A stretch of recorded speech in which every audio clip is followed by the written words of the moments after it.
الحمدللہ، اللہ تعالیٰ کا لاکھ لاکھ شکر ہے کہ مالک الملک نے اپنی یاد کی توفیق اور موقع عطا فرمایا۔ لاکھوں اور کروڑوں درود حضرت محمد مصطفیٰ صلی اللہ علیہ وآلہ وسلم پر، جن کے طفیل مالک الملک نے یہ مہربانی عطا فرمائی۔ سامعین کرام، اللہ تعالیٰ نے قرآن پاک میں ارشاد فرمایا، اعوذ باللہ من الشیطان الرجیم، بسم اللہ الرحمن الرحیم۔ سب تعریفیں اللہ تعالیٰ کے لیے ہیں جو پیدا کرنے والا ہے آسمانوں اور زمین کا، جس نے بنایا ہے فرشتوں کو پیغام رساں، جو پروں والے ہیں، کسی کے دو دو، کسی کے تین تین، کسی کے چار چار، وہ زیادہ کرتا ہے تخلیق میں جو چاہتا ہے۔ بے شک اللہ تعالیٰ ہر چیز پر قادر ہے، جو عطا کرے لوگوں کو اپنی رحمت سے، اور اسے کوئی روکنے والا نہیں، اور جو روک دے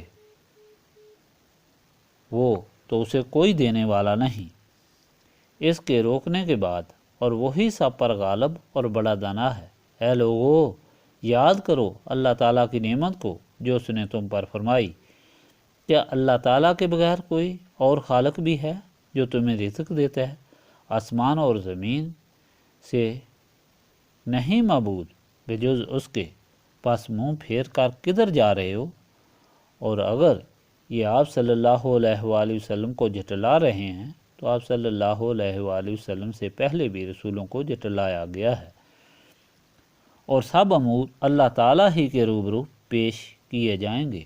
اے لوگو، یقیناً اللہ تعالیٰ کا وعدہ سچا ہے، پس دھوکہ میں نہ ڈال دے تمہیں یہ دنیاوی زندگی، اور نہ فریب میں ڈال دے تمہیں اللہ تعالیٰ کے بارے میں وہ بڑا فریبی ہے۔ یقیناً یہ شیطان تمہارا دشمن ہے، تم بھی اسے اپنا دشمن سمجھا کرو۔ وہ فقط اس لیے دعوت دیتا ہے اپنے گروہ کو تاکہ وہ جہنمی بن جائیں۔ جن لوگوں نے کفر اختیار کیا ان کے لیے سخت عذاب ہے، اور جو لوگ ایمان لائے اور نیک عمل کیے ان کے لیے مغفرت اور بڑا اجر ہے۔ پچھلی مرتبہ آپ کو اللہ تعالیٰ کا فرمان سنایا، جس میں اللہ تعالیٰ نے نبی پاک صلی اللہ علیہ وآلہ وسلم کو حکم دیا کہ یہ لوگ جو اپنی حماقت کا مظاہرہ کرتے ہیں آپ صلی اللہ علیہ وآلہ وسلم کی ہدایت سن کر، اور کہتے ہیں کہ ان پر اسیب کا اثر ہے یا یہ جھوٹ بولتے ہیں، آپ صلی اللہ علیہ وآلہ وسلم ان کو بولیں کہ اکٹھے ہو کر سوچو کہ یہ تو وہ ہستی ہے جسے تم اسلام سے پہلے سب سے زیادہ سچا، سب سے زیادہ عقل مند کہتے تھے، اور مشکل وقت میں تمہاری مشکل حل کرتے تھے۔ حجر اسود کو انہوں نے کتنی عقل سے سب قوموں اور قبائل کو ملا کر بیت اللہ شریف میں نصب کیا۔ جب انہوں نے کوہ صفا پر کھڑے ہو کر پوچھا کہ اگر میں تمہیں بتاؤں کہ پہاڑ کے پیچھے سے دشمن آ گیا ہے تو مانو گے؟ تم نے یک زبان ہو کر کہا ضرور مانیں گے، کیونکہ آپ صلی اللہ علیہ وآلہ وسلم ہمیشہ سچ بولتے ہیں۔ اب اگر انہوں نے سب سے بڑے سچ کا اعلان کیا ہے تو تم فضول بکتے اور تکذیب کرنے لگے ہو۔ غور کرو، سوچو سب مل کر کے کہ تم کو کس نے بنایا، آسمان و زمین کس نے بنائے، آسمان سے پانی کس نے برسایا، زمین کو کس نے زندہ کر کے تمہارا رزق اگایا۔ تمہارے پاس کوئی جواب نہیں بجز اس کے کہ کہو گے کہ اللہ تعالیٰ نے۔ تو دیکھ لو، نہ اس کی ذات میں کوئی شریک، نہ صفات میں۔ شیطان تم کو پہلے بھی گمراہ کرتا ہے، اب بھی کر رہا ہے، لیکن حساب کے دن تم حواس باختہ ہوگے، پھر تمہارا ایمان لانا کام نہیں آئے گا، نہ تمہاری کوئی مدد کرنے والا ہوگا، یا باطل مٹ جائے گا، تمہارا شک تم کو لے ڈوبے گا۔ آج کا فرمان اسی سچ کو بیان فرمایا گیا جس میں اللہ تعالیٰ کی طرف اللہ تعالیٰ کے رسول صلی اللہ علیہ وآلہ وسلم بلا رہے ہیں۔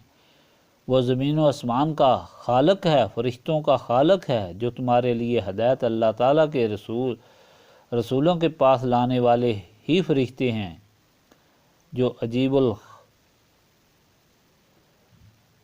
عجیب الخلقت ہیں اور پروں والے ہیں، کسی کے دو دو، کسی کے تین تین، اور کسی کے چار چار پر ہیں۔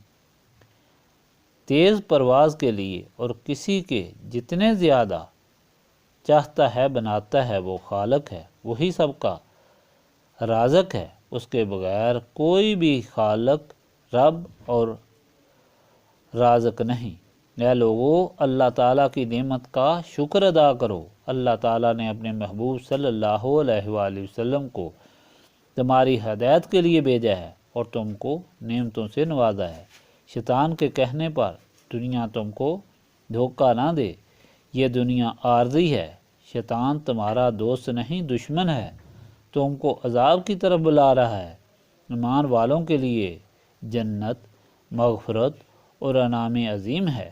اس دعوت فکر کو انہی لوگوں نے قبول کیا، سوچا، سمجھا اور ہدایت پائی جن کے دل و دماغ روشن ہوئے، اور یہ روشنی اس وقت بھی نسبت رسولی صلی اللہ علیہ وآلہ وسلم سے ملی اور اب بھی صرف نسبت رسولی صلی اللہ علیہ وآلہ وسلم سے حاصل ہوگی، جس کو حاصل کرنے کے لیے یہ محفل منعقد کی گئی ہے۔ استغفر اللہ العظیم الذی لا الہ الا هو الحی القیوم واتوب الیہ۔ استغفر اللہ العظیم الذی لا الہ الا هو الحی القیوم واتوب الیہ۔ استغفر اللہ العظیم الذی لا الہ الا هو الحی القیوم واتوب الیہ۔